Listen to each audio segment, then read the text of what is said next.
Chinese company Deepoon rests itself at the low-end spectrum of VR headsets, with several under its wings.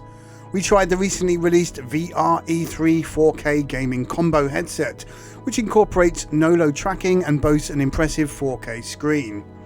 However, we find the headset sits in a very unusual place right now, not only because it can't compete with the likes of Valve Index at the top of the scale, but also it's going head to head with accomplished devices such as the Oculus Rift S. With that in mind then, is it worth the investment? After using the headset, we can honestly say not at this time given the competition. There are simply too many negatives which makes this not worthwhile outside of its native China. If reasonably priced entry-level systems like the Rift S didn't exist, then maybe, but in the West that's not an issue. Looking at the headset, and the first thing you notice is how light it is. That's very good. However, it comes with a fairly long cable which comprises of an HDMI and 3 USB connections. On the top of the headset you have another connector to attach the NOLO tracking sensor and further jack socket for headphones. So that's quite the combination of wires, which aside from being quite fiddly adds to the weight. Setting it all up is fairly easy. Download the software from the Deepoon website, install and then attach all the relevant cables. Once the software is up and running, you can then set up the single NOLO base station and configure that to pair with the two controllers and headset. Again, this is an easy process and a case of holding down micro buttons on the controllers to pair them up. Without reading too much from the enclosed instruction, and aside from the very slow download speed for the software, you can set everything up within 10 minutes or less, which isn't bad at all. The headset offers a sleek grey-black design which looks great on the outside, but doesn't offer much practicality in terms of comfort. Although this is entirely subjective, depending on the shape and size of your head. It comes with a comfy faux leather removable face foam, which is good for a quick wipe if sharing with others. When placed on your head, the only movement is a sliding side strap, akin to the original Oculus Rift, and a top strap to loosen or tighten. A padded area at the back prevents any digging into the back of the head. Basically, the headset clamps onto your head with a vice-like grip, and whilst reasonably comfortable because of the very low weight, it brings its own set of problems as a result. It's a very rigid design with no quality of life knobs or adjustments to suit a variety of head shapes, which is a shame. The front rubber might start to irritate as well over a prolonged period of use. Once inside the headset and using something like Steam VR to test things out, it's instantly clear the 4K screen is quite impressive. It practically eliminates any screen door effect and offers a pleasantly sharp image. This is good for adult VR options and movie viewing. However, the default eye distance to screen made the image a little too blurry for us and needed pulling away from the face slightly to feel properly in focus. This wasn't possible and would need additional padding for it to work, such as the design of the headset, not allowing the strap to be locked in position to suit the user. No mechanical IPG adjustment either to aid this. With a very narrow field of view as well, pulling the headset further away increased the goggle effect.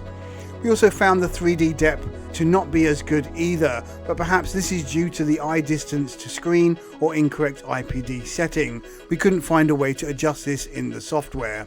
The LCD screen looks quite dull as well, with a much lower lumen output compared to other headsets, even with the software allowing users to change the brightness. At its maximum, it's quite low, which in turn means the colours also don't really pop. The black levels are as you would expect from an LCD display, which can't compete with OLED. That said, the eyes acclimatise, but it's when you switch to another headset, you instantly notice the dim display and lack of colours.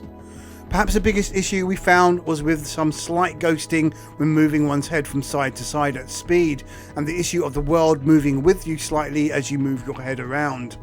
This obviously is dependent on the types of games played. In Project Cars 2, for example, the stationary position in the vehicle mitigated this effect. Lucky's Tale, for example, exasperated the world moving as you turned your head. The NOLO tracking seems to work reasonably well, aside from the occasional stutter. We ran into some compatibility issues with certain games as well, due to the controller configuration. The small controllers fit snugly in one's hand, but use the same touchpad function as the Vive wands. Steam VR recognises the controllers, but some fiddling with the Steam settings might be required for some games. The controllers are quite basic and not in the same league as Oculus Touch or Valve Knuckles. A shame then these haven't been replaced for this product. It's best to describe them and the tracking in general as functional. The Deepoon software offers its own set of options for setting up the headset, but does come with a few neat built-in features.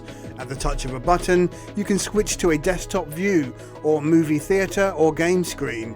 The headset also tracks some other things like calories burnt, which is quite unique. However, there is a reliance on using Steam VR as the main gateway to your entertainment, with which the headset works well. Again, it's a no-nonsense offering here that offers a functional system to work with. The Deepoon VR E3 4K gaming headset comes as an interesting prospect in such a competitive market now. It's perhaps better suited for entry-level or enterprise users in its native China. The overall VR experience frankly isn't as good as its peers, and even if the price of the unit comes in much lower, it can't compete on any level aside from the pleasant 4K screen. But as mentioned, this isn't flawless. As an entry-level system to get a taste of what PC VR is like, or media viewing, then sure, for some people this might look appealing. It's fairly easy to set up, but lacking in options to get the comfort right for all head shapes. Therefore, with more established headsets on the market in the West, this is a hard sell, and not easy to recommend if at all. If there were no other headsets available, then this might be worth a look. It seems to us that this headset is too far behind the curve to be of any merit, all things considered. In our view, it's in need of a complete redesign to get it up to speed with what is current in Western markets. Okay, I'm Rob Cram. Thanks for watching.